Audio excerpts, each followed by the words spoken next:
All right, we should be all set to go. Oh, that's what I forgot.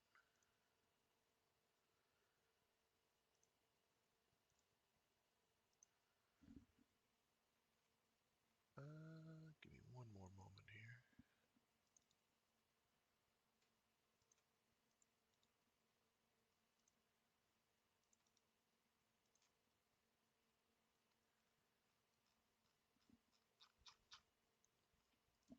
All right, I think we're good. Welcome back to Free Read Fridays. I'm your intrepid narrator, Fragath, and today we'll be reading more from Luminous, the short story collection by Greg Egan. I think today's going to wind up being a short one, unfortunately, because my time is limited. But we'll see where we are when we get to the next end of the next tale, which is called Silver Fire.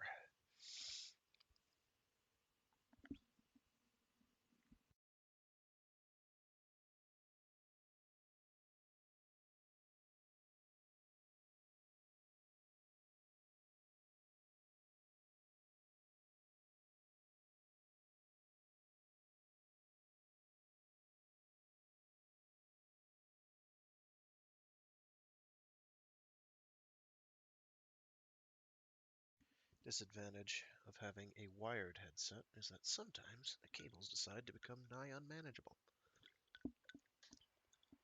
Alrighty.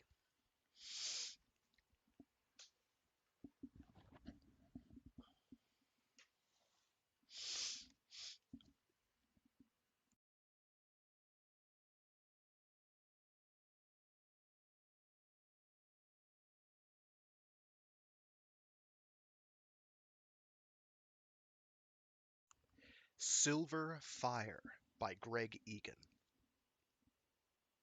I was in my office at home, grading papers for Epidemiology 410, when the call came in from John Brecht in Maryland.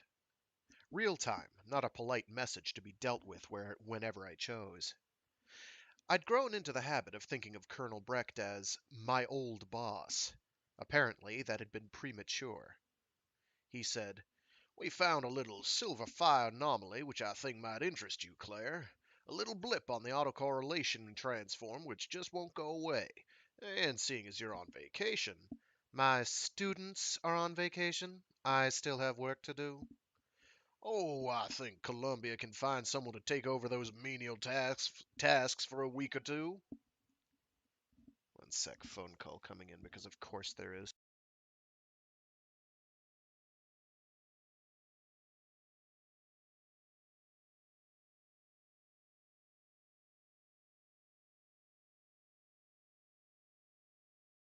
Right, it's work related, so I'm gonna have to get on that sooner or later. So I'm gonna have to cut this one short. I will finish the end of the story, but I'm not gonna be able to read beyond it because, of course, it's like the days that I have told people this day is sacrosanct, I can't do things, are the only days when people want me doing things. It's unbelievable. Where were we? Sorry about that.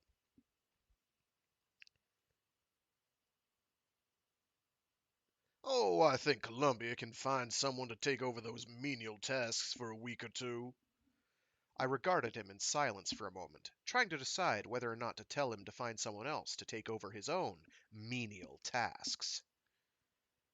I said, "What exactly are we talking about?" Brecht smiled. "A faint trail, hovering on the verge of significance, your specialty." A map appeared on the corner. His face shrank to an inset. "Seems to start in North Carolina, round Greensboro, heading west." The map was peppered with dots marking the locations of recent silver fire cases, color-coded by the time elapsed since a notional day of infection, the dots themselves positioned wherever the patient had been at the time. Having been told exactly what to look for, I could just make out a vague spectral progression cutting through the scattered blossoms of localized outbreaks, a kind of smudged rainbow trail from red to violet, dissolving into uncertainty just west of Knoxville, Tennessee. Then again, if I squinted, I could discern another structure, About as convincing, sweeping down in an amazingly perfect arc from Kentucky. A few more minutes, and I'd see the hidden face of Groucho Marx. The human brain is far too good at finding patterns. Without rigorous statistical tools, we're helpless, animists grasping at meaning in every random puff of air. I said, "So how do the numbers look?" "The p-value's borderline," Brecht conceded, "but I still think it's worth checking out."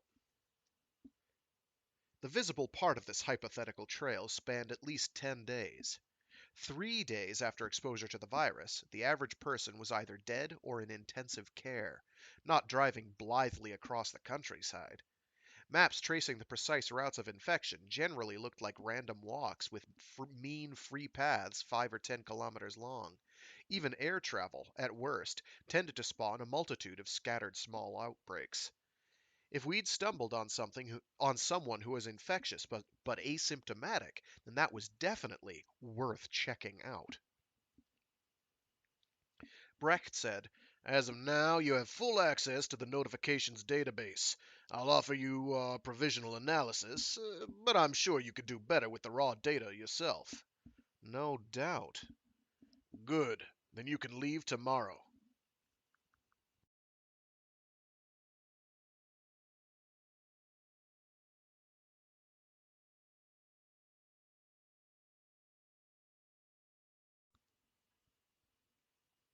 I woke before dawn and packed in 10 minutes, while Alex lay cursing me in his sleep. Then I realized I had 3 hours to kill, and absolutely nothing left to do, so I crawled back into bed. When I woke for the second time, Alex and Laura were both up and eating breakfast. As I sat down opposite Laura, though, I wondered if I was dreaming. One of those insidiously reassuring, no need to wake because you already have dreams. My 14-year-old daughter's face and arms were covered in alchemical and zodiacal symbols in iridescent reds, greens, and blues. She looked like a character in some dire VR as psychedelia movie who'd been mauled by the special effects software.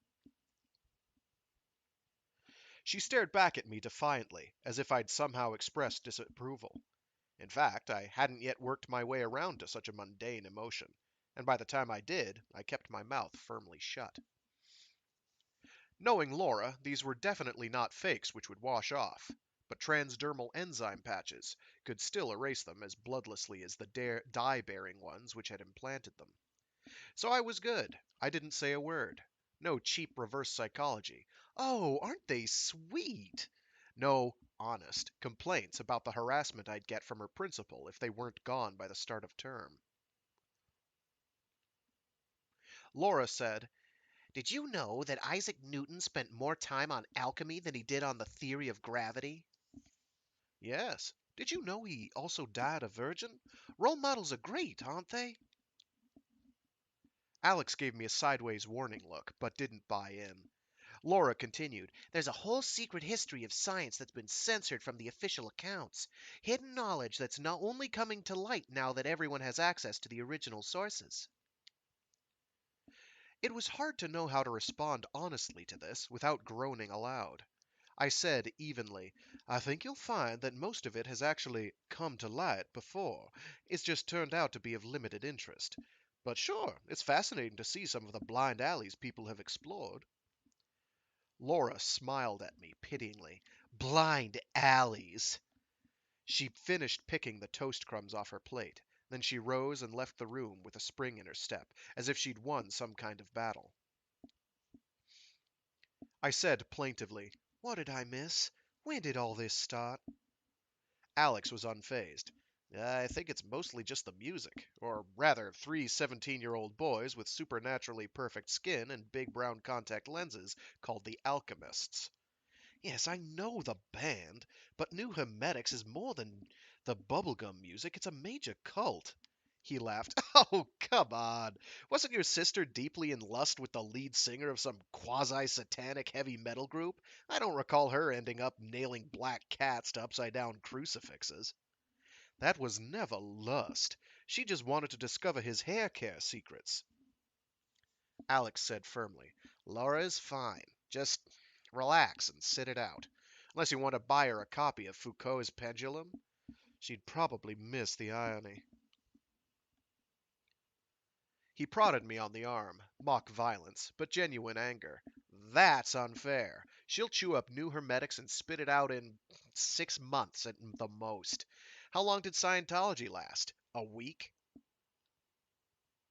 I said, Scientology is crass, transparent gibberish. New Hermetics has 5,000 years of cultural adornment to draw on.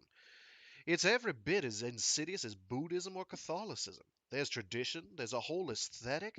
Alex cut in. Yes, and in 6 months' time she'll understand. The aesthetic can be appreciated without swallowing any of the bullshit. Just because alchemy was a blind alley, that doesn't mean it isn't still elegant and fascinating. But being elegant and fascinating doesn't render a word of it true. I reflected on that for a while. Then I leaned over and kissed him. I hate it when you're right. You always make it sound so obvious. I'm too damn protective, aren't I? She'll work it all out for herself. You know she will. I glanced at my watch. Shit. Can you drive me to LaGuardia? I'm never gonna get a cab now.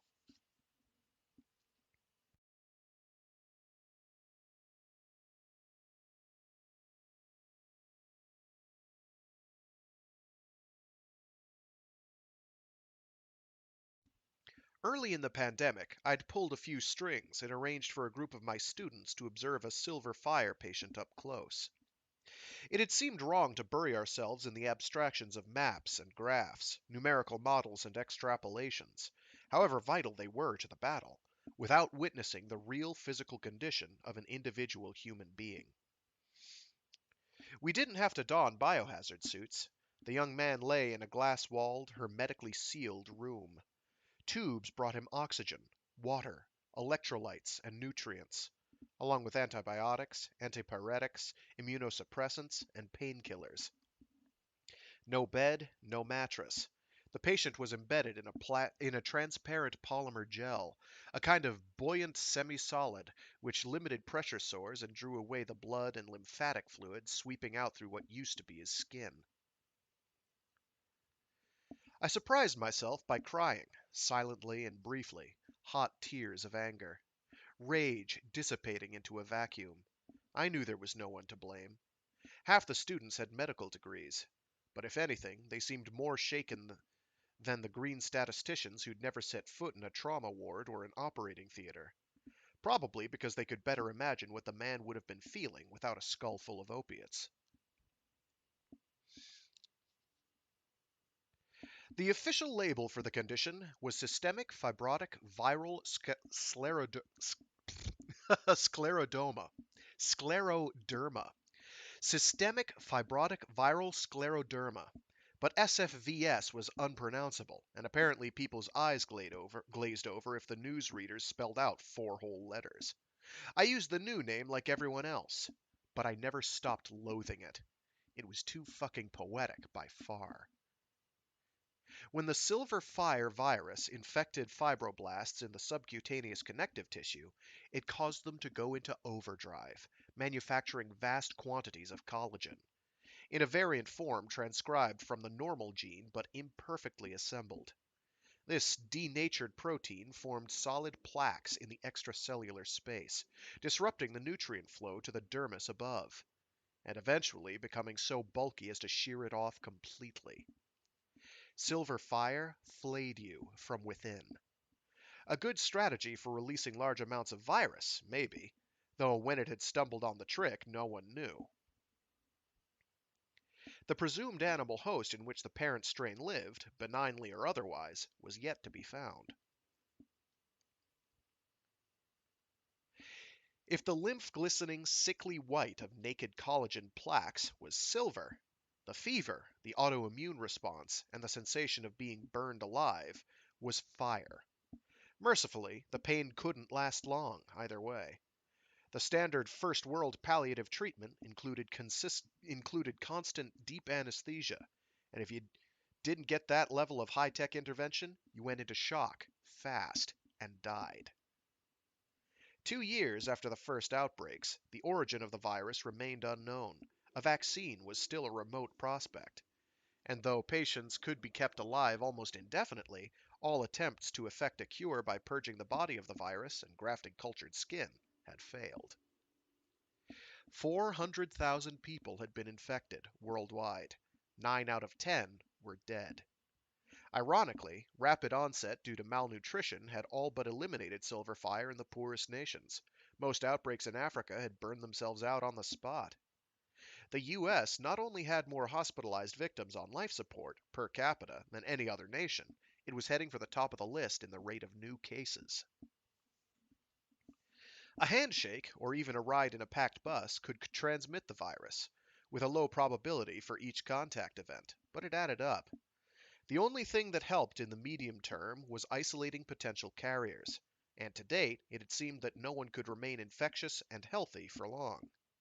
If the trail Brecht's computers had found was more than a statistical mirage, cutting it short might save dozens of lives, and understanding it might save thousands.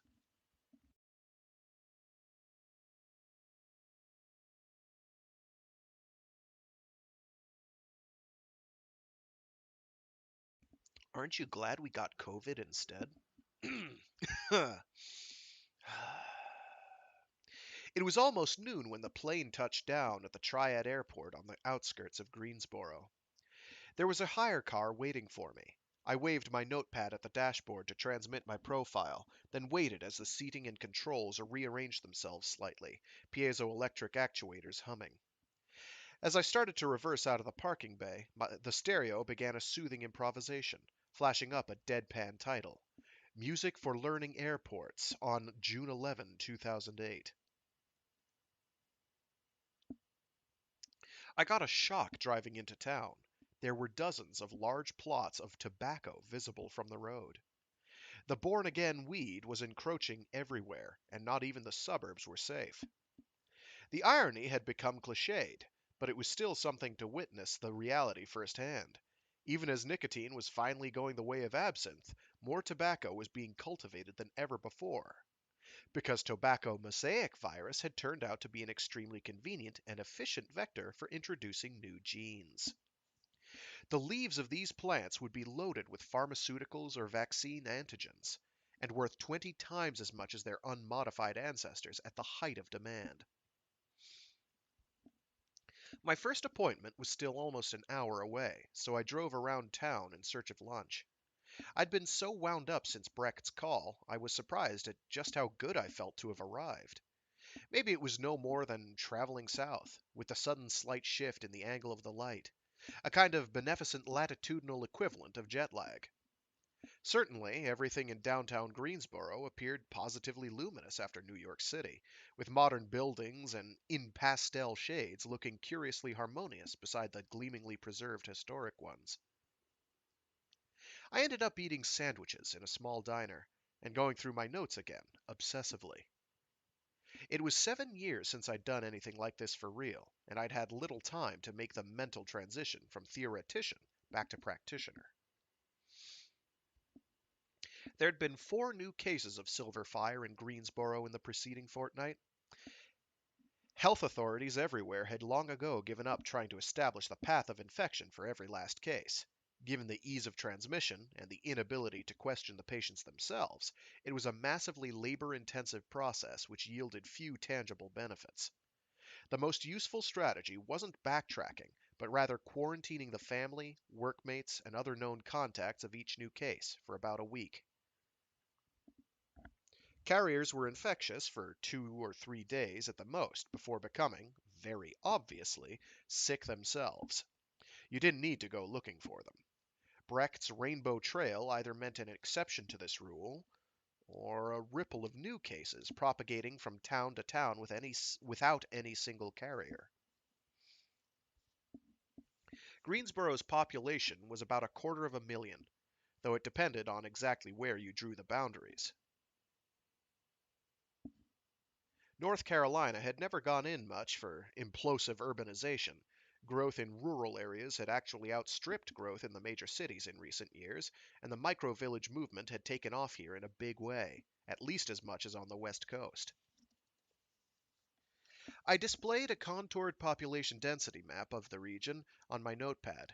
Even Raleigh, Charlotte, and Greensboro were only modest elevations against the gently undulating background of the countryside. And only the Appalachians themselves cut a deep trench through this inverted topography. Hundreds of small new communities dotted the map between the already numerous established towns.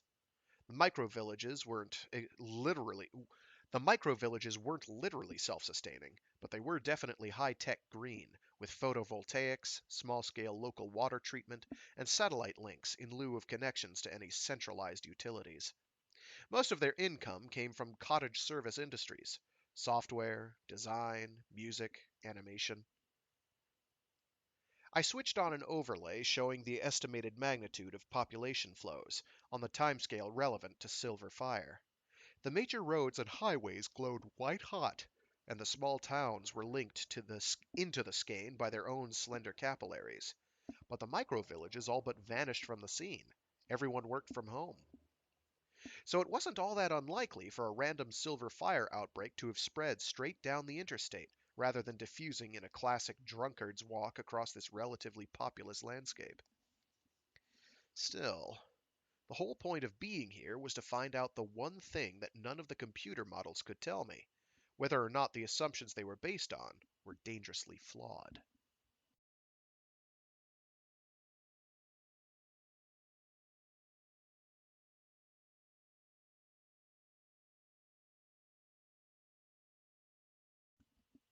I left the diner and set out to work. The 4 cases came from 4 separate families. I was in for a long day. All the people I interviewed were out of quarantine, but still suffering various degrees of shock. Silver Fire hit like an express train. There was no time to grasp what was happening before a perfectly healthy child or parent, spouse, or lover all but died in front of your eyes. The last thing you needed was a 2-hour interrogation by a total stranger. It was dusk by the time I reached the last family, and any joy I'd felt at being back in the field had long since worn off. I sat in the car for a minute, staring at the immaculate garden and lace curtains, listening to the crickets, wishing I didn't have to go in and face these people. Diane Clayton taught high school mathematics. Her husband, Ed, was an engineer, working night shifts for the local power company. They had a 13-year-old daughter, Cheryl. Mike, 18, was in the hospital. I sat with the 3 of them, but it was Ms. Clayton who did most of the talking.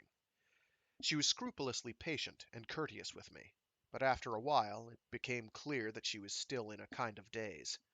She answered every question slowly and thoughtfully, but I had no idea if she really knew what she was saying or whether she was just going through the motions on autopilot.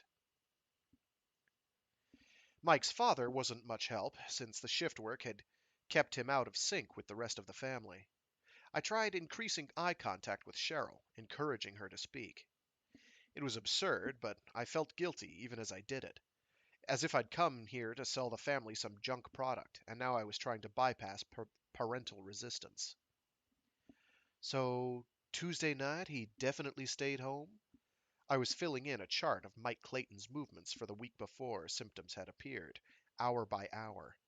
It was a fastidious, nitpicking Gestapo routine that made the old days of merely asking for a list of sexual partners and fluids exchanged seem positively idyllic. Yes, that's right. Diane Clayton screwed her eyes shut and ran through her memories of the night again. I watched some television with Cheryl, then went to bed around 11. Mike must have been in his room all the time. He'd been on vacation from UNC Greensboro, with no reason to spend his evenings studying, but he might have been socializing electronically or watching a movie.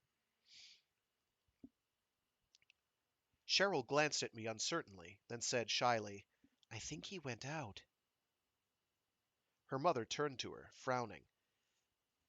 "Tuesday night? No." I asked Cheryl, "Do you have any idea where?" "Some nightclub, I think." "He said that?" She shrugged. "He was dressed for it." "But he didn't say where?" "No." Could it have been somewhere else? A friend's place? A party? My information was that no nightclubs in Greensboro were open on Tuesdays. Cheryl thought it over. He said he was going dancing. That's all he said. I turned back to Diane Clayton. She was clearly upset at being cut out of the discussion. Do you know who he might have gone with? If Mike was in a steady relationship, he hadn't mentioned the fact, but she gave me the names of 3 old school friends. She kept apologizing to me for her negligence. I said, It's all right, really. No one can remember every last detail. She was still distraught when I left, an hour later. Her son leaving the house without telling her, or the fact that he'd told her and it had slipped her mind, was now, somehow, the reason for the whole tragedy. I felt partly to blame for her distress myself, though I didn't see how I could have handled things any differently. The hospital would have offered her expert at counseling. That wasn't my job at all. And there was sure to be more of the same ahead. If I started taking it personally, I'd be a wreck in a matter of days. I managed to track down all 3 friends before 11, about the latest I dared call anyone, but none of them had been with Mike on Tuesday night, or had any idea where he'd been. They helped me cross-check some other details, though. I ended up sitting in the car making calls for almost 2 hours. Maybe there'd been a party, maybe there hadn't. Maybe it had been a pretext for something else. The possibilities were endless. Blank spots on the charts were a matter of course. I could have spent a month in Greensboro trying to fill them all in, without success. If the hypothetical carrier had been at this hypothetical party, and the other 3 members of the Greensboro Four definitely hadn't, they were all accounted for on the night. I'd just have to pick up the trail further on. I checked into a motel and lay awake for a while, listening to the traffic on the interstate, thinking of Alex and Laura, and trying to imagine the unimaginable. But it couldn't happen to them. They were mine. I'd protect them. How? By moving to Antarctica? Silver fire was rarer than cancer, rarer than heart disease, rarer than death by automobile, rarer than gunshot wounds in some cities. But there was no strategy for avoiding it, short of complete physical isolation. And Diane Clayton was now torturing herself for failing to keep her 18-year-old son locked up for the summer vacation, asking herself over and over, what did I do wrong? Why did this happen? What am I being punished for? I should have taken her aside, looked her squarely in the eye, and reminded her, this is not your fault. There's nothing you could have done to prevent it. I should have said, it just happened. People suffer like this for no reason. There is no sense to be made of your son's ruined life. There is no meaning to be found here. Just a random dance of molecules.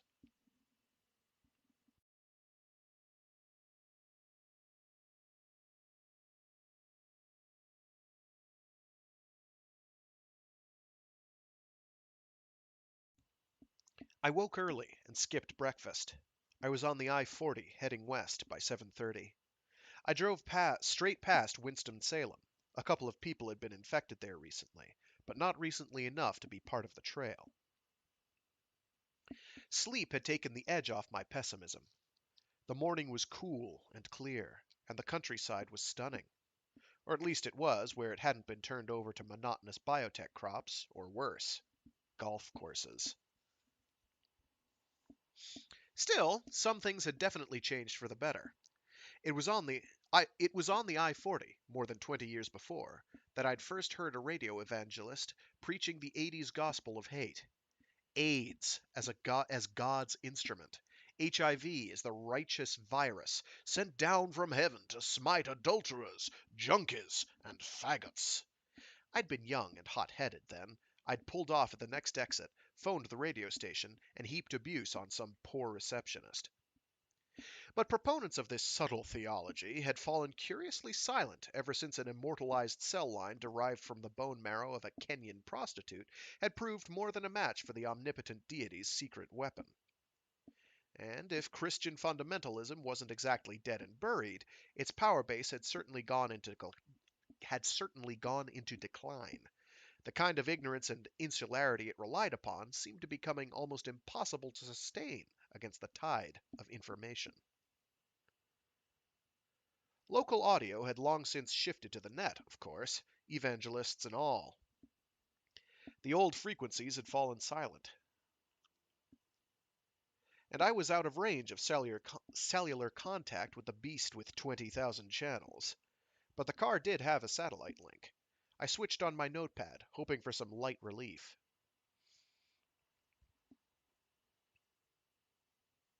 I'd programmed Ariadne, my knowledge miner, to scan all available media outlets for references to Silver Fire.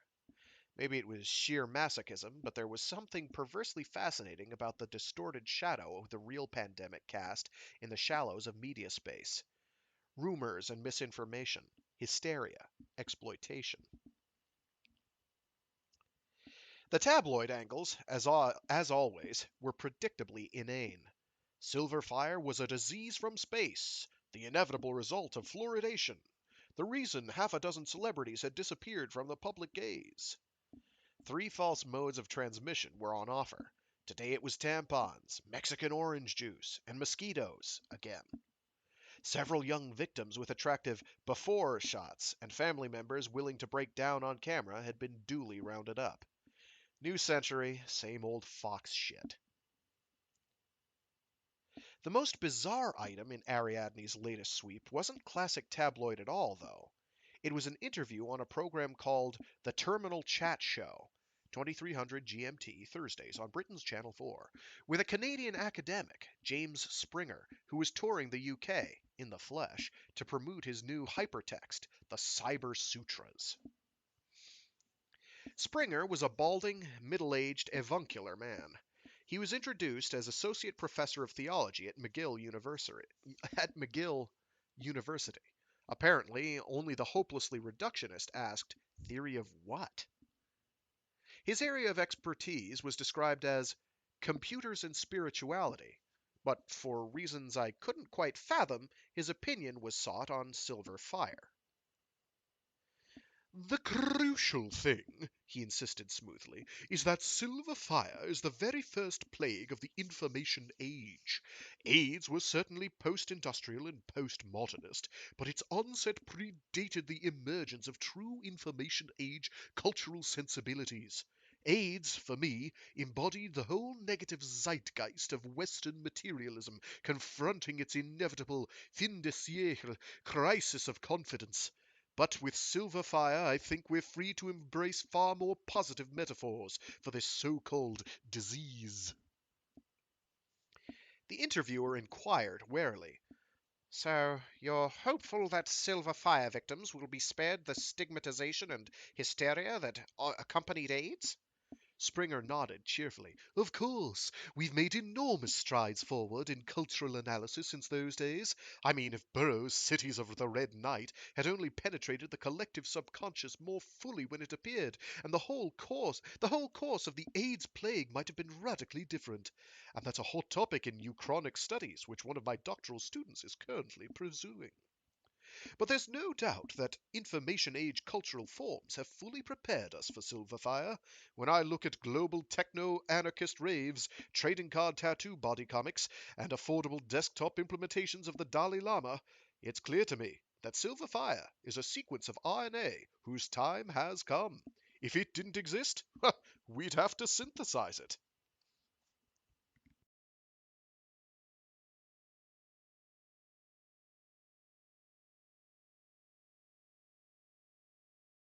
Which is some grade A nuttery if you ask me. But he is a professor of theory, whatever that means. My next stop was a town called Statesville. A brother and sister in their late teens, Ben and Lisa Walker, and the sister's boyfriend, Paul Scott, were in hospital in Winston-Salem. The families had only just returned home. Lisa and Ben had been living with their widower father and a 9-year-old brother. Lisa had worked in a local store alongside the owner, who'd remained symptom-free. Ben had worked in a vaccine extraction plant, and Paul Scott had been unemployed, living with his mother. Lisa seemed the most likely of the three to have become infected first. In theory, all it took was an accidental brush of skin against skin as a credit card changed hands, albeit with only a 1 in 100 chance of transmission. In the larger cities, some people who dealt with the public in the flesh had taken to wearing gloves, and some, arguably paranoid, subway commuters covered every square centimeter of skin below the neck, even in midsummer. But the absolute risk was so small that few strategies like this had become widespread. I grilled Mr. Walker as gently as I could. His children's movements for most of the week were like clockwork. The only time during the window of infection when they'd been anywhere but work or home, was Thursday night. Both had been out until the early hours, Lisa visiting Paul, Ben visiting his girlfriend, Martha Amos. Whether the couples had gone anywhere, or stayed in, wasn't certain, but there wasn't much happening locally on a weeknight, and they hadn't mentioned driving out of town. I phoned Martha Amos. She told me that she and Ben had been at her house, alone, until about 2. Since she hadn't been infected, presumably Ben had picked up the virus from his sister sometime later, and Lisa had either been infected by Paul that night or vice versa. According to Paul's mother, he'd barely left the house all week, which made him an unlikely entry point. Statesville seemed to be making perfect sense. Customer to Lisa in the store, Thursday afternoon, Lisa to Paul, Thursday night, Lisa to Ben, Friday morning. Next stop, I'd ask the store owner what she remembered about their out-of-town customers that day. But then, Mrs. But then Ms. Scott said, "Thursday night, Paul was over at the Walkers until late. That's the only time he went out that I can think of." "He went to see Lisa? She didn't come out here?" "No, he left for the Walkers about 8:30. "And they were just going to hang around the house? They had nothing special planned?" Paul doesn't have a lot of money, you know. They can't afford to go out much. It's not easy for them." She spoke in a relaxed, confiding tone, as if the relationship, with all its minor tribulations, had merely been put on hold. I hoped someone would come around to. I hoped someone would be around to support her when the truth struck home in a couple of days. I called at Martha Amos's house. I hadn't paid close enough attention to her when I'd phoned. I could see now that she was not in good shape. I asked her, "Did Ben happen to tell you where his sister went with Paul Scott on Thursday night?" She stared at me expressionlessly. "I'm sorry, I know this is intrusive, but no one else seems to know. If you can remember anything he said, it could be very helpful." Martha said, "He told me to stay. He was with me. I always covered for him. His father wouldn't have approved." "Hang on. Ben wasn't with you on Thursday night?" "I went with him a couple of times, but it's not my kind of thing. The people are all right. The music's shit, though." "Where? Are you talking about some bar?" "No, the Villages. Ben and Paul and Lisa went out to the Villages Thursday night." She suddenly focused on me properly, for the first time since I'd arrived. I think she'd finally realized that she hadn't been making a lot of sense. "They hold events, which are just dance parties, really. It's no big deal. Only Ben's father would assume it's all about drugs, which it's not." She put her face in her hands. "But that's where they caught Silver Fire, isn't it?" "I don't know." She was shaking. I reached across and touched her arm. She looked up at me and said wearily, "You know what hurts the most? "What?" I didn't go with them. I keep thinking if I'd gone, I would have been right. Whoops. Hello. If I'd gone, it would have been all right. They wouldn't have caught it then. I would have kept them safe." She searched my face, as if for some hint as to what she might have done. I was hunting down Silver Fire, wasn't I? I ought to have been able to tell her, precisely, how she could have warded off the curse, what magic she hadn't performed, what sacrifice she hadn't made. And I'd seen this 1,000 times before, but I still didn't know what to say. All it took was the shock of grief to peel away the veneer of understanding. Life is not a morality play. Disease is just disease. It carries no hidden meaning. There are no gods we failed to appease, no elemental spirits we failed to bargain with. Every sane adult knew this. But the knowledge was still only skin deep. At some level, we still hadn't swallowed the hardest won truth of all.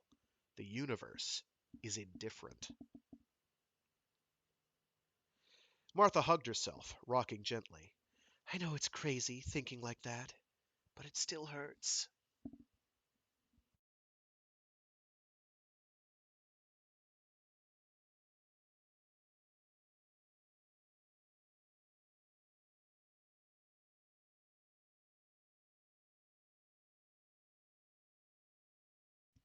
I spent the rest of the day trying to find someone who could tell me more about Thursday night's event, such as where, exactly, it had taken place. There were at least 4 possibilities within a 20-kilometer radius. I had no luck, though. It seemed micro-village culture was very much a minority taste, and Statesville's only 3 enthusiasts were now incommunicado. Drugs weren't the issue with most of the people I talked to. They just seemed to think the villagers were boring tech heads with appalling taste in music. Another night, another motel. It was beginning to feel like old times. Mike Clayton had gone dancing somewhere on the Tuesday night. Out in the villages? Presumably he hadn't traveled quite this far, but an unknown person, a tourist maybe, might easily have been at both events. Tuesday night near Greensboro, Thursday night near Statesville. If this was true, it would narrow down the possibilities considerably, at least compared with the number of people who'd simply passed through the towns themselves. I pored over road maps for a while, trying to decide which village would be easiest to add to the next day's itinerary. I'd searched the directories for some kind of micro-village nightlife website. In vain, but that didn't mean anything.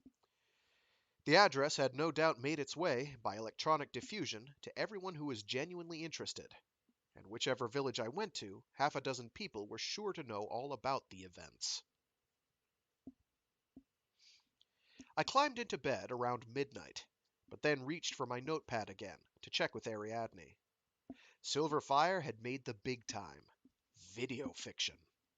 There was a reference in the latest episode of NBC's hit sci-fi drama, Mutilated Mystic Empaths in N Space, Space, Space. I'd heard of the series, but never watched it before, so I quickly scanned the pilot. Don't you know the first law of astronavigation? Ask a computer to solve equations in 17-dimensional hypergeometry, and its rigid, deterministic, linear mind would shatter like a diamond dropped into a black hole. Only twin telepathic Buddhist nuns with 7th Dan black belts in karate and enough self-discipline to hack their own legs from their bodies could ever hope to master the intuitive skills required to navigate the treacherous quantum fluctuations of N-space and rescue that stranded fleet. My God, Captain, you're right, but where will we find... MME was set in the 22nd century, but the Silver Fire reference was no clumsy anachronism.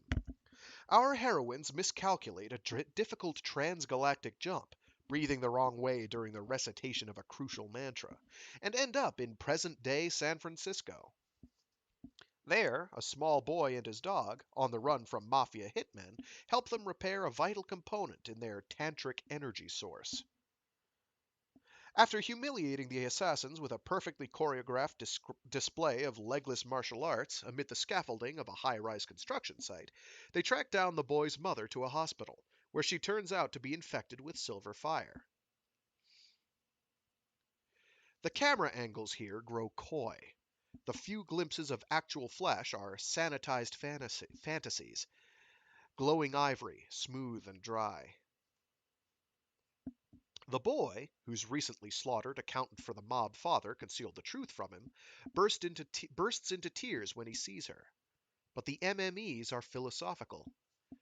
These well-meaning doctors and nurses will tell you that your mom has suffered a terrible fate. But in time, the truth will be understood by all. Silver Fire is the closest we can come, in this world, to the ecstasy of unbeing. You observe only the frozen shell of her body, but inside, in the realm of Shunyata, a great and wonderful transformation is at work. Really? Really? Boy dries tears, theme music soars, dog jumps up and licks everyone's faces. Cathartic laughter all around. Except, of course, from the mother.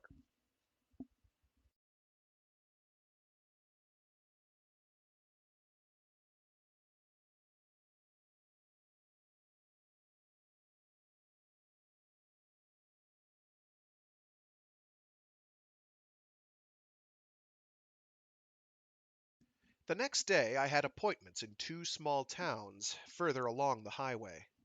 The first patient was a divorced 45-year-old man, a technician at a textile factory. Neither his brother nor his colleagues could offer me much help. For all they knew, he could have driven to a different town, or village, every single night during the period in question. In the next town, a couple in their mid-30s and their 8-year-old daughter had died. The symptoms must have hit all three more or less simultaneously, and escalated more rapidly than usual, because no one had managed to call for help. The woman's sister told me without hesitation. Friday night they would have gone out to the villages. That's what they usually did. And they would have taken their daughter?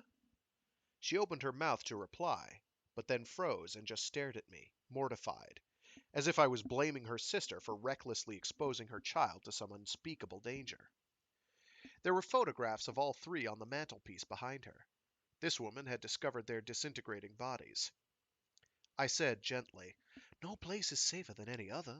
It only looks that way in hindsight. They could have caught Silverfire anywhere at all, and I'm just trying to trace the path of the infection after the event." She nodded slowly.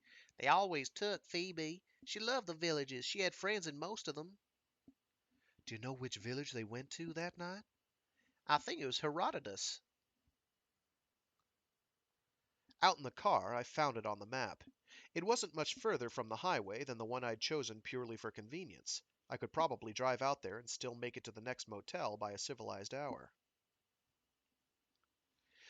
I clicked on the tiny dot. The information window told me Herodotus, Catawba County, population 106, established 2004. I said, "More." The map said, "That's all."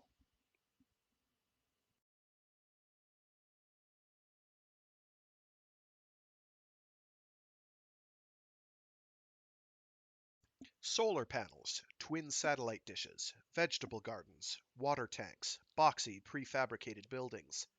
There was no single component of the village which couldn't have been found on almost any large rural property. It was only seeing all of them thrown together in the middle of the countryside that was startling. Herodotus resembled nothing so much as a 20th century artist's impression of a pioneering settlement on some Earth-like but definitely alien planet. A major exception was the car park, discreetly hidden behind the huge banks of photovoltaic cells. With only a bus and two other cars, there was room for maybe 100 more vehicles. Visitors were clearly welcome in Herodotus. There wasn't even a meter to feed. Despite the prefabs, there was no army camp feel to the layout. The buildings obeyed some symmetry I couldn't quite parse, clustered around a central square, but they definitely weren't lined up in rows like Quonset huts. As I entered the square, I could see a basketball game in progress in a court off to one side, teenagers playing and younger children watching. It was the only obvious sign of life. I approached, feeling a bit like a trespasser, even if this was as much a public space as the main street of any ordinary town. I stood by the other spectators and watched the game for a while. None of the children spoke to me, but it didn't feel like I was being actively snubbed. The teams were mixed sex, and play was intense but good natured. The kids were Anglo, African, Chinese American. I heard rumors that certain villages were effectively segregated, whatever that meant, but it might as well have been nothing but propaganda. It might well have been nothing but propaganda. The micro-village movement had stirred some controversy when it started, but the lifestyle wasn't exactly radical. 100 or so people, who would have worked from their homes in towns or cities anyway, pooled their resources and bought some cheap land out in the country, making up for lack of amenities with a few state-of-the-art technological fixes. Residents were just as likely to be stockbrokers as artists or musicians, and though any characterization was bound to be unfair, most villages were definitely closer to yuppie sanctuaries than anarchist communes. I couldn't have faced the physical isolation myself, and no amount of bandwidth would have compensated. But if the people here were happy, all power to them. I was ready to concede that in 50 years' time, living in Queens would be looked on as infinitely more perverse and inexplicable than living in a place like Herodotus.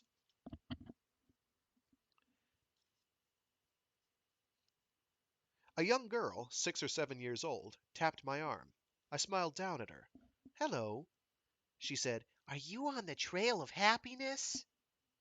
Before I could ask her what she meant, someone called out, "Hello there!" I turned. It was a woman, in her mid-twenties, I guessed, shielding her eyes from the sun. She approached, smiling, and offered me her hand. "I'm Sally Grant." "Claire Booth." "You're a bit early for the event. It doesn't start until 9:30. I. So if you want a meal at my place, you'd be welcome." I hesitated. "That's very kind of you." $10 sound fair? That's what I'd charge if I opened the cafeteria. Only there were no bookings tonight, so I won't be." I nodded. "Well, drop in around 7. I'm number 23. "Thank you. Thank you very much." I sat on a bench in the village square, shaded from the sunset by the hall in front of me, listening to the cries from the basketball court. I knew I should have told Ms. Grant straight away what I was doing here, shown her my ID, asked the questions I was permitted to ask, and left. But mightn't I learn more by staying to watch the event? Informally? Even a few crude first-hand observations of the demographics of this unmodeled contact between the villagers and the other local populations might be useful. And though the carrier was obviously long gone, this was still a chance to get a very rough profile of the kind of person I was looking for. Uneasily, I came to a decision. There was no reason not to stay for the party, and no need to make the villagers anxious and defensive by telling them why I was here.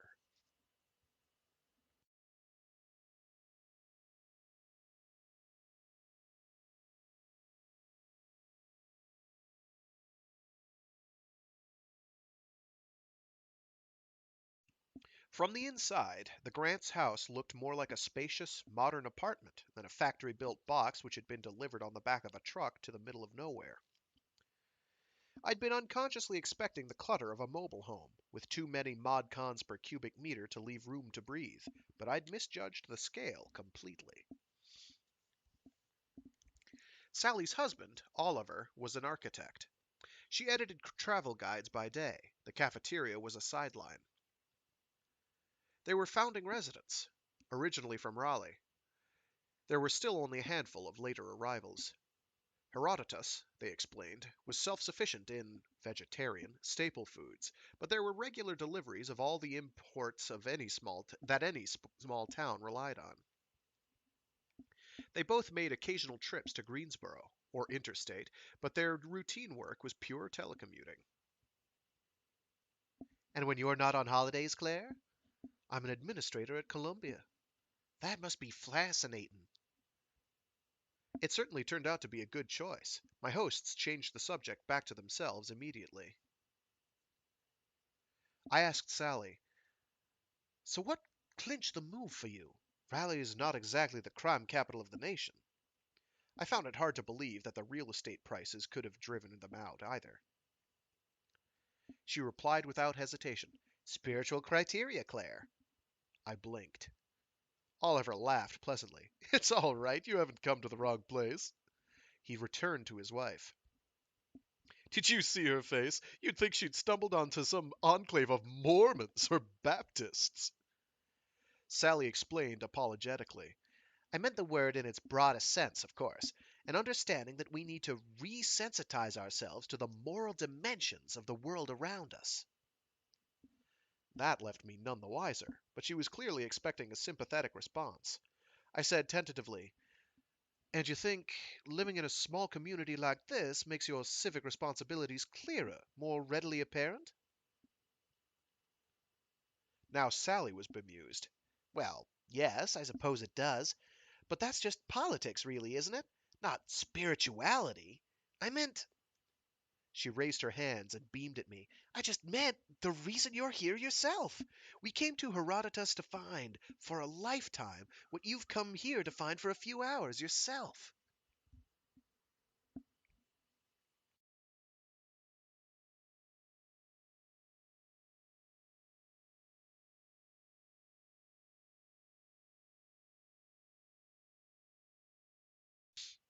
I heard the other cars begin to arrive. Bleh. I heard the other cars begin to arrive while I sat drinking coffee with Sally in the living room. Oliver had excused himself for an urgent meeting with a construction manager in Tokyo. I passed the time with small talk about Alex and Laura, and my worst ever New York experience horror stories, some of which were true. It wasn't a lack of curiosity that kept me from probing Sally about the event.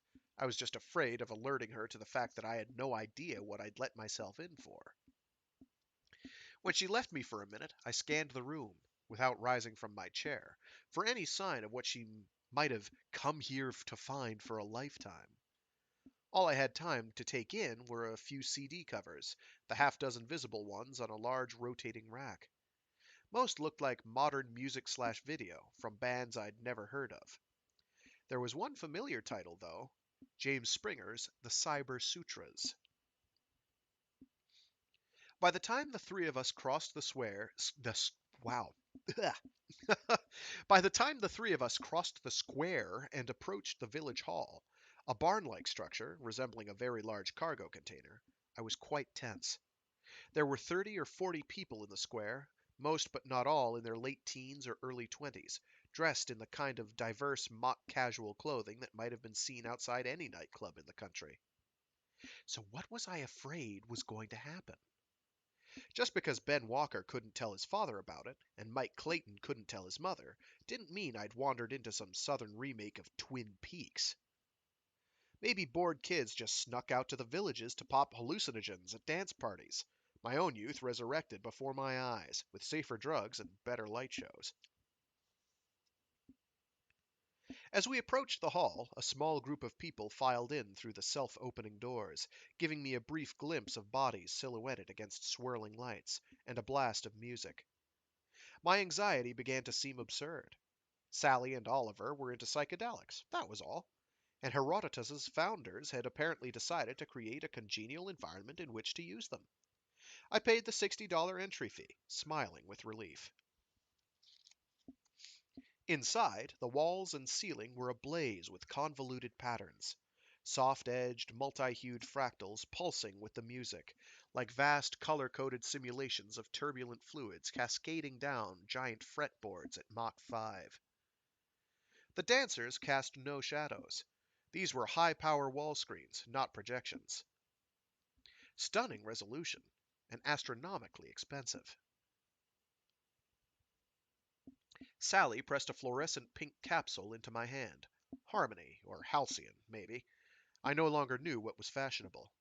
I tried to thank her and offer some excuse about saving it for later, but she didn't hear a word, so we just smiled at each other meaninglessly. The hall's sound insulation was extraordinary, which was lucky for the other villagers. I would never have guessed from outside that my brain was going to be pureed. Sally and Oliver vanished into the crowd. I decided to hang around for a half an hour or so, then slip out and drive on to the motel. I stood and watched the people dancing, trying to keep my head clear despite the stupefying backdrops, though I doubted that I could learn much about the carrier that I didn't already know.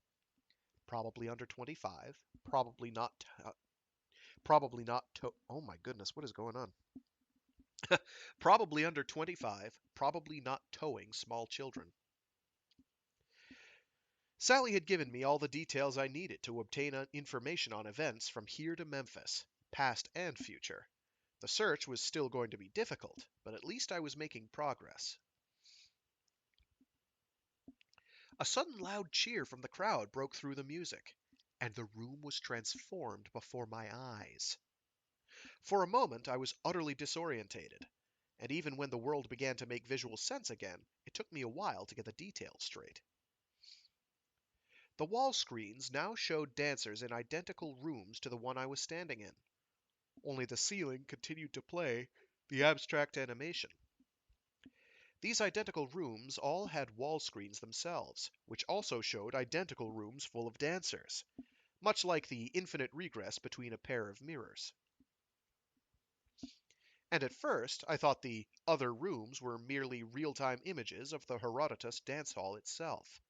But the swirling vortex pattern on the ceiling joined seamlessly with the animation on the ceilings of adjacent rooms, combining to form a single complex image. There was no repetition, reflected or otherwise. And the crowds of dancers were not identical, though they all looked sufficiently alike to make it hard to be sure from a distance. Belatedly, I turned around and examined the closest wall, just 4 or 5 meters away. A young man behind the screen raised a hand in greeting, and I returned the gesture automatically. We couldn't quite make convincing eye contact, and wherever the cameras were placed, that would have been a lot to ask for, but it was, still, almost possible to believe that nothing really separated us but a thin wall of glass. The man smiled dreamily and walked away. I had goosebumps.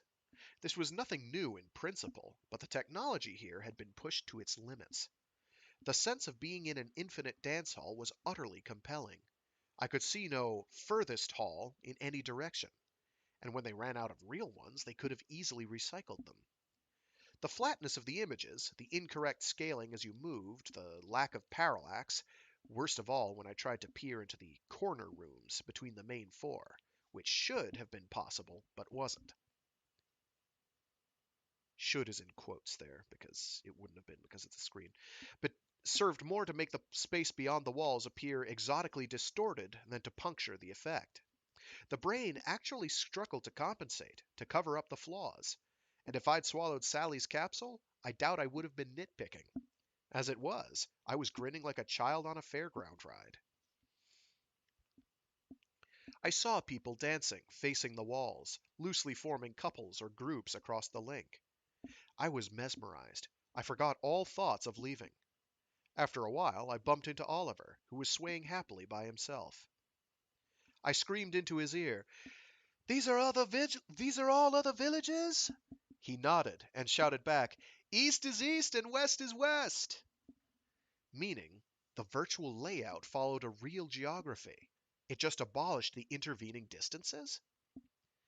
I recalled something James Springer had said in his Terminal Chat Show interview.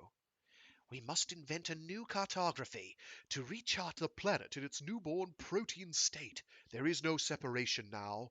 There are no borders." Yeah, and the world was just one giant party. Still, at least they weren't splicing in live connections to war zones. I'd seen enough We Dance You Dodge Shell's solidarity in the 90s to last a lifetime.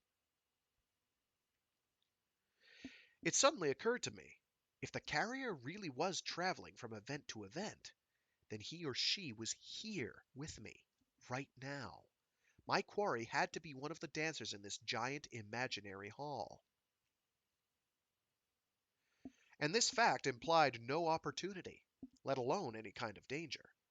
It wasn't as if silver fire carriers conveniently fluoresced in the dark, but it still felt like the strangest moment of a long, strange night, to understand that the two of us were finally connected, to understand that I'd found the object of my search, even if it did me no good at all.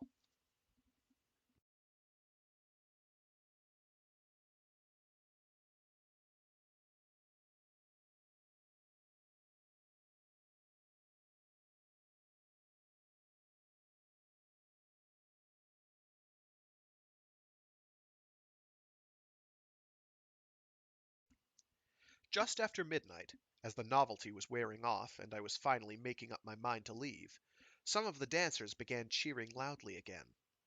This time it took me even longer to see why. People started turning to face the east and excitedly pointing something out to each other. Weaving through one of the distant crowds of dancers, in a village 3 screens removed, were a number of human figures.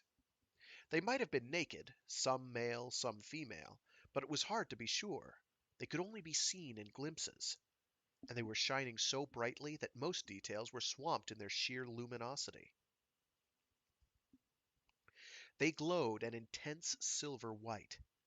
The light transformed their immediate surroundings, though the effect was more like a halo of luminous gas, diffusing through the air, than a spotlight cast on the crowd. The dancers around them seemed oblivious to their presence, as did those in the intervening halls. Only the people in Herodotus paid them the kind of attention their spectacular appearance deserved. I couldn't yet tell whether they were pure animation, with plausible paths computed through gaps in the crowd, or unremarkable, but real, actors, enhanced by software.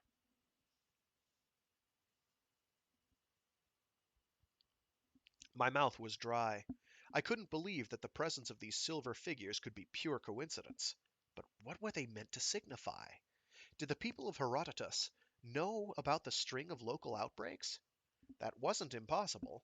An independent analysis might have been circulated on the net. Maybe this was meant as some kind of bizarre tribute to the victims. I found Oliver again. The music had softened, as if in deference to the vision, and he seemed to have come down a little. We managed to have something approaching a conversation. I pointed to the figures, who were now marching smoothly straight through the image of the... Oh, what? Oh, this sentence is going to break my brain. I pointed to the figures, who were now marching smoothly straight through the image of a wall screen, proving themselves entirely virtual. He shouted, "They're walking the trail of happiness!" I mimed incomprehension. "Healing the land for us! Making amends! Undoing the trail of tears!" The trail of tears? I was lost for a while, then a memory from high school surfaced abruptly. The Trail of Tears was the brutal, forced march of the Cherokee from what was now a part of Georgia, all the way to Oklahoma in the 1830s. Thousands had died along the way. Some had escaped and hidden in the Appalachians. Herodotus, I was fairly sure, was hundreds of kilometers from the historical route of the march. But that didn't seem to be the point. As the silver figures moved across the dance floor twice removed, I could see them spreading their arms wide, as if performing some kind of benediction. I shouted, "But what does silver fire have to do with—" "Their bodies are frozen, so their spirits are free to walk the trail of happiness through cyberspace for us. Didn't you know? That's what silver fire is for. To renew everything. To bring happiness to the land. To make amends." Oliver beamed at me with absolute sincerity, radiating pure goodwill. I stared at him in disbelief. This man, clearly, hated no one. But what he'd just spewed was nothing but a New Age remix of the rantings of that radio evangelist 20 years before, who'd seized upon AIDS as the incontrovertible proof of his own spiritual beliefs. I shouted angrily, "Silver fire is a merciless, agonizing—" Oliver tipped his head back and laughed, uproariously, without a trace of malice, as if I was the one telling ghost stories. I turned and walked away. The trail walkers split into 2 streams as they crossed the hall immediately to the east of us. Half went north, half went south, and they detoured around Herodotus. They couldn't move among us, but this way the illusion remained almost seamless. And if I'd been drugged out of my skull? If I'd embraced the whole mythology of the Trail of Happiness, and come here hoping to see it confirmed? In the morning, would I have half believed that the roaming spirits of silver fire patients had marched right past me, bestowing their luminous blessing on the crowd? Near enough to touch?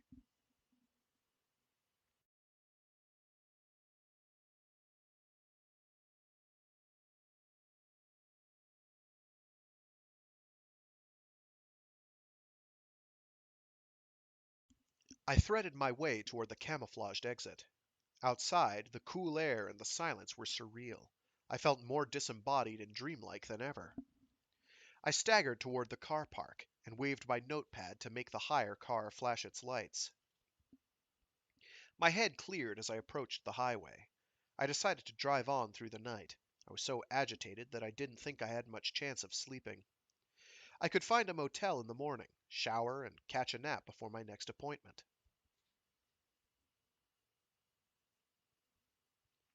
I still didn't know what to make of the event, what solid link there could be between the carrier and the villagers' mad syncretic cyberbabble. If it was nothing but coincidence, the irony was grotesque. But what was the alternative? Some pilgrim on the trail of happiness deliberately spreading the virus? The idea was ludicrous, and not just because it was unthinkably obscene. A carrier could only know that he or she had been infected if distinctive symptoms had appeared. But distinctive symptoms only marked the brutal end stage of the disease. A prolonged mild infection, if such a thing existed, would be indistinguishable from influenza.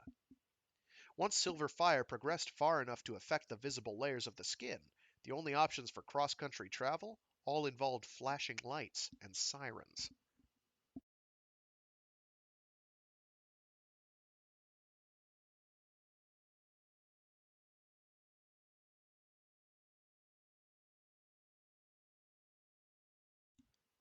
At about 3:30 in the morning, I switched on my notepad. I wasn't exactly drowsy, but I wanted something to keep me alert. Ariadne had plenty. First, a heated debate on The Reality Studio, a program on the Intercampus Ideas Network. A freelance zoologist from Seattle named Andrew Feld spoke first, putting the case that silver fire, quote, proved beyond doubt his controversial and paradigm subverting S-force theory of life, which, quote, combined the transgressive genius of Einstein and Sheldrake with the insights of the Maya and the latest developments in superstrings to create a new, life-affirming biology to take the place of soulless, mechanistic Western science, unquote. In reply, virologist Margaret Ortega from UCLA explained in detail why Feld's ideas were superfluous, failed to account for, or clashed directly with, numerous observed biological phenomena, and were neither more nor less mechanistic than any other theory which didn't leave everything in the universe to the whim of God. She also ventured the opinion that most people were capable of affirming life without casually discarding all of human knowledge in the process. Feld was a clueless idiot with a wish fulfillment trip. On a wish fulfillment trip. Ortega wiped the floor with him. But when the nationwide audience of students vote, when the nationwide students, oh my gosh, I can't, it's like dyslexia or something. It's so baffling. But when the nationwide audience of students voted, he was declared winner by a majority of 2-1. Next item. Protesters were blockading the medical research laboratories of the Max Planck Institute in Hamburg, calling for an end to silver fire research. Safety was not the issue.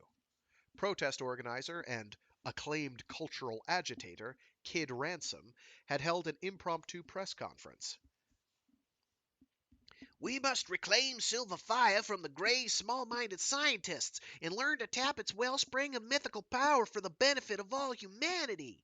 These technocrats who seek to explain everything are like vandals, rampaging through a gallery, scrawling equations on all the beautiful works of art. But how will humanity ever find a cure for this disease without research? There's no such thing as disease. There is only transformation. There were 4 more news stories, all concerning, mutually exclusive, proclamations about the secret truth, or secret ineffability, behind silver fire, and maybe each one, alone, would have seemed no more than a sad, sick joke. But as the countryside materialized around me, the purple-gray ridge of the Black Mountains to the north starkly beautiful in the dawn, I was slowly beginning to understand. This was not my world anymore. Not in Herodotus, not in Seattle, not in Hamburg or Montreal or London, not even in New York.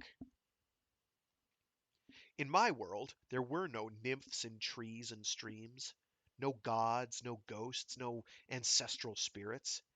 Nothing outside our own cultures, our own laws, our own passions, existed in order to punish us or comfort us, to affirm any act of hatred or love. My own parents had understood this perfectly, but theirs had been the first generation, ever, to be so free of the shackles of superstition. And after the briefest flowering of understanding, my own generation had grown complacent. At some level, we must have started taking it for granted that the way the universe worked was now obvious to any child, even though it went against everything innate to the species. The wild, undisciplined love of patterns, the craving to extract meaning and comfort from everything in sight. We thought we were passing on everything that mattered to our children: science, history, literature, art. Vast libraries of information lay at their fingertips. But we hadn't fought hard enough to pass on the hardest won truth of all. Morality comes only from within. Meaning comes only from within. Outside our own skulls, the universe is indifferent. Maybe, in the West, we delivered the death blows to the old doctrinal religions, the old monoliths of delusion. But that victory meant nothing at all. Because taking their place now, everywhere, was the saccharine poison of spirituality.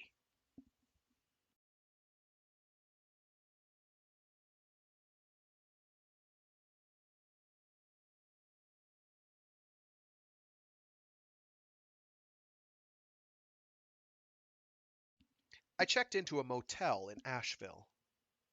The parking lot was full of camper vans, people headed for the national parks. I was lucky. I got the last room. My notepad chimed while I was in the shower.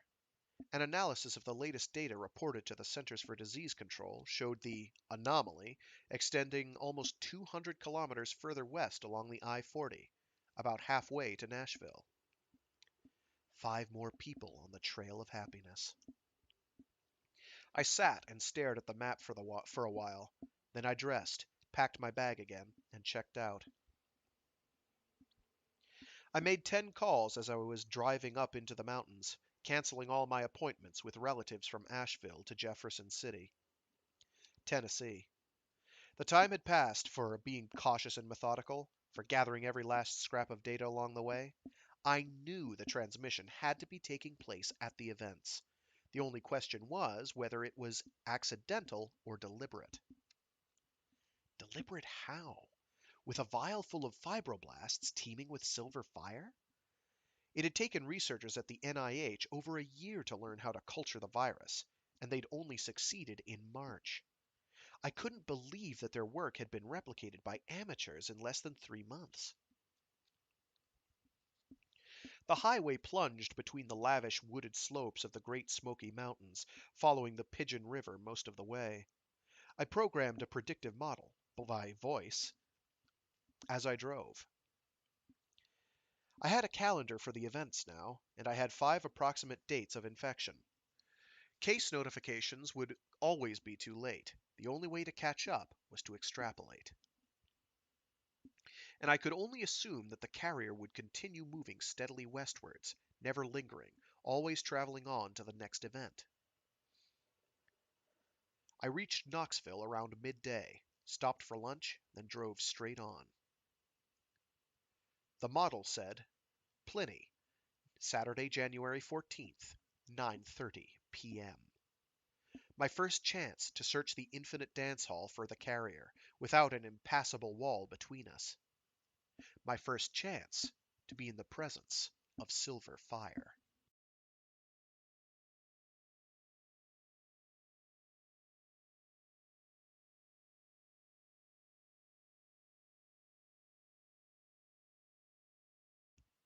I arrived early, but not so early as to attract the attention of Pliny's equivalents of Sally and Oliver. I stayed in the car for an hour. improvising ways to look busy, recording the license numbers of arriving vehicles. There were a lot of four-wheel drives and utilities, and a few camper vans. Many villagers favored bicycles, but the carrier would have to have been a real fanatic and extremely fit to have cycled all the way from Greensboro. The event followed much the same pattern as the one in Herodotus the night before, though Herodotus itself wasn't taking part.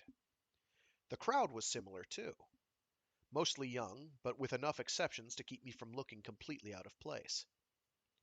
I wandered around, trying to commit every face to memory without attracting too much attention.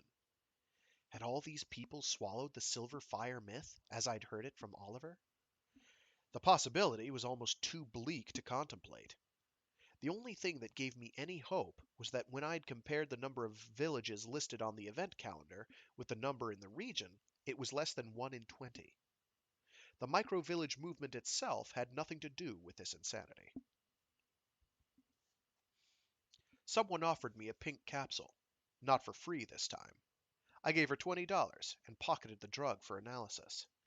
There was a slender chance that someone was passing out doctored capsules, although stomach acid tended to make short work of the virus. A handsome blond kid, barely in his 20s, hovered around me for a while as the trail walkers appeared. When they'd vanished into the west, he approached me, took my elbow, and made an offer. And made an offer I couldn't quite hear over the music, though I thought I got the gist of it. I was too distracted to feel amazed or flattered, let alone tempted, and I got rid of him in 5 seconds flat. He walked away looking wounded, but not long afterward I saw him leaving with a woman half my age. I stayed to the very end, and on Saturday nights that meant 5 in the morning. I staggered out into the light, discouraged, although I didn't know what I'd seriously hoped to see. Someone walking around with an aerosol spray administering doses of silver fire? When I reached the car park, I realized that many of the cars had arrived after I'd gone in, and some might have come and gone unseen. I recorded the plates I'd missed, trying to be discreet, but almost past caring. I hadn't slept for 36 hours.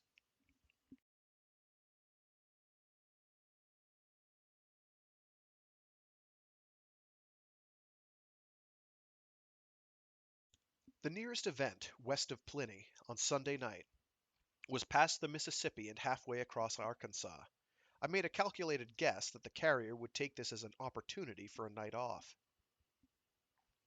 Monday evening, I drove into Eudoxus, population 165, established 2002, about an hour from Nashville, ready to spend all night in the car park if I had to. I needed to record every license plate, or there wasn't much point being here. I hadn't told Brecht what I was doing.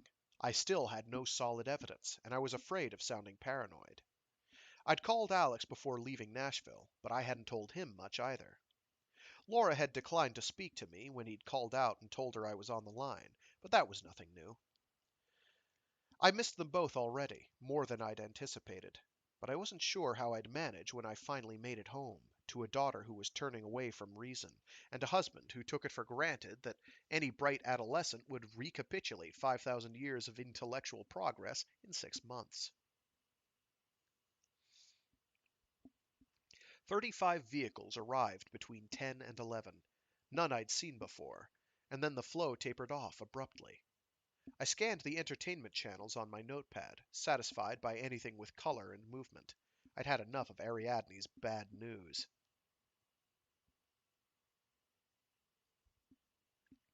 Just before midnight, a bleh, just before midnight, a blue Ford camper van rolled up and parked in the corner opposite me. A young man and a young woman got out. They seemed excited, but a little wary, as if they couldn't quite believe that their parents weren't watching from the shadows. As they crossed the car park, I realized that the guy was the blond kid who'd spoken to me in Pliny. I waited 5 minutes, then went and checked their license plate. It was a Massachusetts registration. A Massachusetts registration. Blech. I hadn't recorded it on Saturday night, so I would have missed the fact that they were following the trail, if one of them hadn't. Hadn't what? I stood there, frozen behind the van, trying to stay calm, replaying the incident in my mind. I knew I hadn't let him paw me for long, but how long would it have taken? I glanced up at the disinterested stars, trying to savor the irony because it tasted much better than the fear. I'd always known there'd be a risk, and the odds were still heavily in my favor. I could, if I, oh my God, I could put myself into quarantine in Nashville in the morning. Nothing I did right now would make the slightest difference. But I wasn't thinking straight. If they'd traveled together all the way from Massachusetts, or even from Greensboro, one should have infected the other long ago. The probability of the two of them sharing the same freakish resistance to the virus was negligible, even if they were brother and sister. They couldn't both be unwitting asymptomatic carriers, so either they had nothing to do with the outbreaks, or they were transporting the virus outside their bodies and handling it with great care.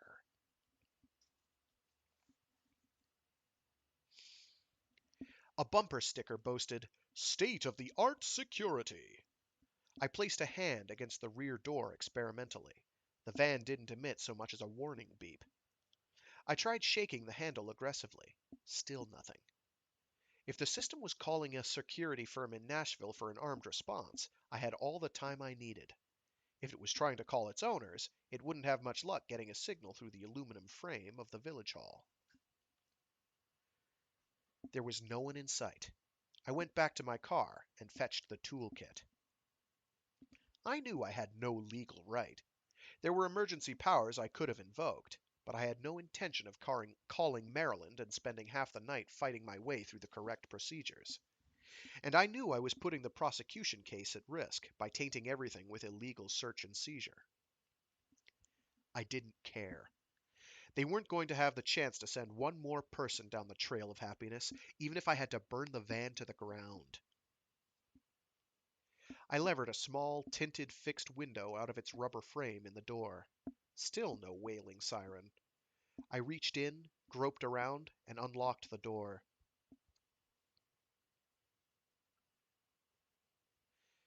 I'd thought they must have been half-educated biochemists who'd learned enough cytology to duplicate the published fibroblast culturing techniques. I was wrong. They were medical students, and they'd half-learned other skills entirely. They had their friend cushioned in polymer gel, contained in something like a huge tropical fish tank. They had oxygen set up, a urethral catheter, and half a dozen drips. I played my torch beam over the inverted bottles, checking the various drugs and their concentrations. I went through them all twice, hoping I'd missed one, but I hadn't. I shone the beam down onto the girl's skinless white face, peering through the delicate streamers of red rising up through the gel. She was in an opiate haze deep enough to keep her motionless and silent, but she was still conscious. Her mouth was frozen in a rictus of pain. And she'd been like this for 16 days. I staggered back out of the van, my heart pounding, my vision going black. I collided with the blonde kid. The girl was with him, and they had another couple in tow. I turned on him and started punching him, screaming incoherently. I don't remember what I said. He put up his hands to shield his face, and the others came to his aid, pinning me gently against the van, holding me still without striking a single blow.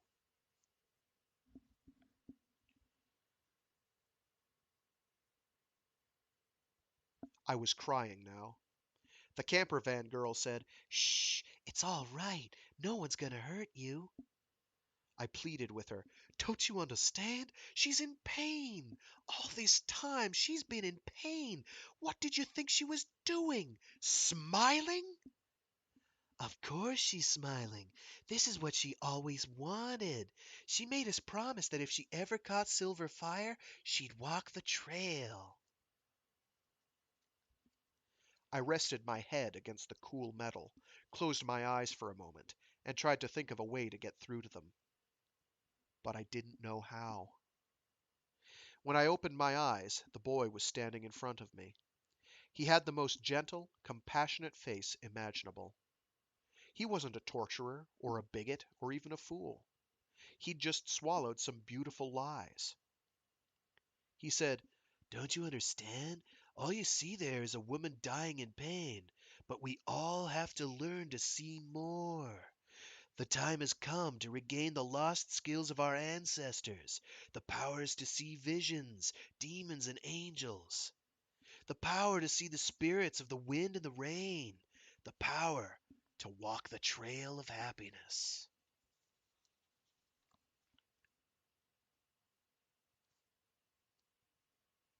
And that was Silver Fire by Greg Egan. And the moral of this story is don't take sanity for granted. Of course, what Mr. Egan failed to take into account in that story was one small, regrettable fact about information dissemination, which is as soon as we humanity invent a fancier or better form of information dissemination, the second thing we do is we corrupt it with misinformation. This is observable in the history of the Gutenberg printing press, where very shortly after that amazing invention, um, in terms of just raw informational spread or raw information spreading capability, um, you had people with all sorts of crackpot nonsense to disseminate. Silver Fire was originally published in Interzone number 102, December of 1995, so reasonably prophetic in some ways. I don't think societally we're quite in the same place, I would say. We're quite far from it. Um, but a lot of the dynamics are observable. And that's what most science fiction stories ultimately are kind of what ifs. What if you took these trends that are observable and then just kind of extrapolate? All right, with that, I do have to run earlier than I'd like. I wanted to get another story read out. The next one is one of my favorites in this particular short story collection, called "Reasons to Be Cheerful," and I'm pretty excited to do that one.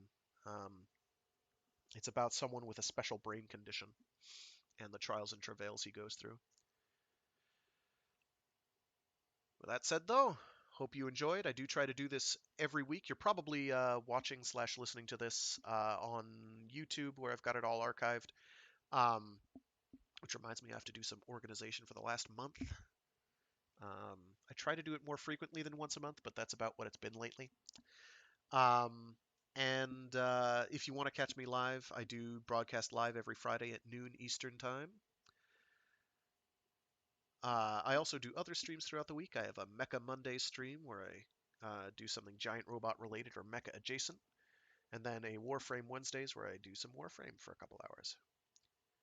And then this was Free Read Fridays, where I read short stories and indeed entire novels aloud. And right now we're banging through Luminous by Greg Egan, his short story collection, one of his short story collections. After we finish reading Luminous, I'm not quite certain what I'm going to do next. I've considered doing a couple children's books because those are always worth doing. Um, I think one of the best things a parent can do is read to your kids. I hold that fairly close to my heart. Or expose them to information and ideas. Really, I guess that's it. Um, I think reading to your kids is a really fine way of doing that. So I'm thinking of doing some children's books. Failing that, I don't know. I'll figure something out. I always do. I've got a whole archive on projectgutenberg.com of stuff I could possibly read, plus my wall. Absolutely my big, what is that? Almost 15 feet, 15 foot tall. No, not quite that high. Over 10. Over 10-foot high wall of books that I am working from. And it's at least half again that amount wide. I have many books. That's why I'm doing this. It is a vice, and I know that. All right, thanks for tuning in. Have a good one, and see you next time. Hope you enjoyed. Goodbye.